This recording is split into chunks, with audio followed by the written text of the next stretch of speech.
BJP hat trick लगाने जा रही है? जी बिल्कुल लगाने जा रही है और मैं तो ऐसा मानता हूं कि सारे रिकॉर्ड तोड़कर बीजेपी इस बार असम में जीतेगी, क्योंकि जिस प्रकार से मोदी जी के नेतृत्व में हमारे मुख्यमंत्री हेमंत बिस्वा शर्मा जी ने कार्य किया है, एक बहुत पॉजिटिव वेव असम में इस बार दिखाई पड़ती है और एक मैसिव इस प्रकार की जीत असम में बीजेपी को मिलेगी। लेकिन सर, जो कांग्रेस अक्सर स्टेट मैनिफेस्टो में सीधी कैश ट्रांसफर स्कीम लाती है युवाओं को जो अनएम्प्लॉयमेंट के शिकार हैं उनके लिए, तो जो घोषणा पत्र कांग्रेस का होता है दक्षिण के कुछ राज्य में असर देखा, क्या कांग्रेस को फायदा मिलेगा उससे कुछ? देखिए, कांग्रेस का घोषणा पत्र का कोई असर नहीं है। न वो महाराष्ट्र में हुआ, न वो हरियाणा में हुआ, न वो दिल्ली में हुआ, न कहीं उनके घोषणा पत्र का कोई असर नहीं है, क्योंकि लोगों को पता है कि ये चुनकर भी नहीं आने वाले और कांग्रेस को भी ये पता है कि हम चुनकर नहीं आने वाले, तो वो तो लोगों को किसी भी प्रकार से प्रॉमिस करती है। वो तो ये भी कह सकती है कि हम ताजमहल हर एक को बांध कर देंगे, हम हर एक को ताजमहल बना कर देंगे, लेकिन वास्तविकता क्या है लोगों ने देखा है, किस प्रकार से विकास होता है ये लोगों ने देखा है, इसलिए कांग्रेस पर किसी का भरोसा नहीं है। सर, इंटरनल सिक्योरिटी के लिए नक्सल एक बड़ा थ्रेट हुआ करता था। अमित शाह जी ने कल कहा जो सरकार ने डेडलाइन तय किया था 31 मार्च, उसको हमने पूरा कर दिया, भारत नक्सल मुक्त हो गया।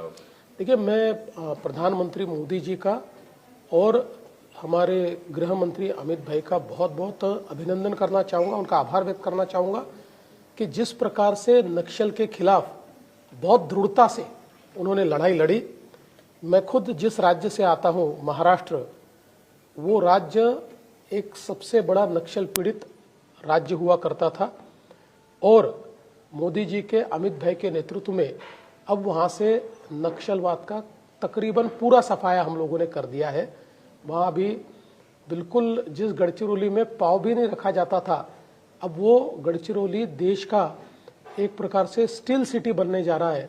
तो मुझे लगता है कि निश्चित रूप से ये मोदी जी की और अमित शाह जी की दृढ़ता है, जिसके कारण हम नक्सलवाद से दो हाथ करके उसका सफाया कर पाए। सर, 13 मार्च को यहाँ प्रधानमंत्री ने 200 साल से जो काम पूरा नहीं हुआ था, टी बगान में काम करने वाले जो वर्कर्स हैं उनको लैंड राइट दिया ताकि वो अपनी जमीन पर खुद का अपना घर बना पाए। इससे कितना कुछ टी बगान के वोटरों पे असर पड़ेगा, क्योंकि आप तो घूम रहे हैं चारों तरफ? देखिए, मैं एक बात मानता हूं कि मोदी जी के मन में हमेशा समाज का जो गरीब है, जो बेघर है, जिसको कुछ मिला नहीं है, ऐसे ही लोग रहते हैं और मोदी जी ने अक्सर ऐसे लोगों के लिए ऐसे फैसले लिए जो इतिहास में किसी ने नहीं लिए। और मैं ये मानता हूं कि आसाम जिस प्रकार से बदला है और जिस प्रकार से मोदी जी ने ए फॉर आसाम ये केवल नारा नहीं दिया तो करके दिखाया। मुझे लगता है कि चाहे वो चाय बागान के लोग हो या फिर बाकी भी असमीज हो, सभी लोग मोदी जी के साथ और हमारे मुख्यमंत्री जी के साथ है। सर, एक प्रेडिक्शन तो आप कर सकते हैं, क्योंकि आप लोग चुनाव इस तरीके से जीतते हैं, वन साइडेड विक्ट्री ले लेते हैं। बिहार में जो हुआ, अपोजिशन की स्थिति में नहीं रह पाती है कांग्रेस, जो डेमोक्रेसी के लिए बड़ा असमंजस की स्थिति पैदा होती है। देखिए, अल्टीमेटली आप अगर लोगों का विश्वास प्राप्त करेंगे तो लोग आपको डिसाइसिव मैंडेट देते हैं और कांग्रेस ने एक प्रकार से लोगों का विश्वास तोड़ा है। कांग्रेस लोगों में कोई कॉन्फिडेंस जनरेट ही नहीं कर पाती, इसलिए कांग्रेस को वोट नहीं मिलता है।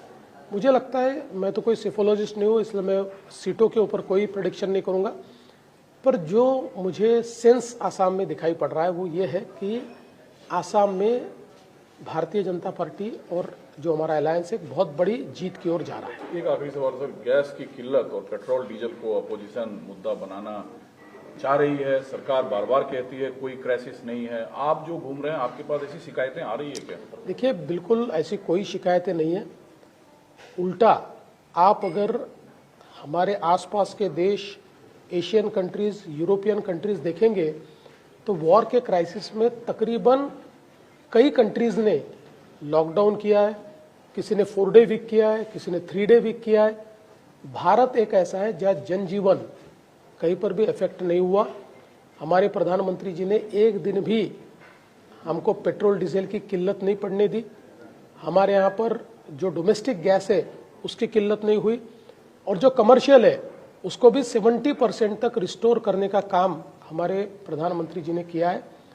मैं ऐसा मानता हूं कि इस प्रकार का मैनेजमेंट शायद ही कोई कर पाए जो मोदी जी ने करके दिखाया है। लेकिन ये भी बड़ी दुख की बात है कि क्राइसिस के समय भी राजनीति करने का काम कांग्रेस ने किया। पेट्रोल पंपों पे पेट्रोल होते हुए लोगों को लाइनों में खड़े करने का काम, उनमें डर पैदा करने का काम ये कांग्रेस ने किया, ये राहुल जी ने किया। ये बहुत, मैं ऐसा मानता हूं, बुरी बात है।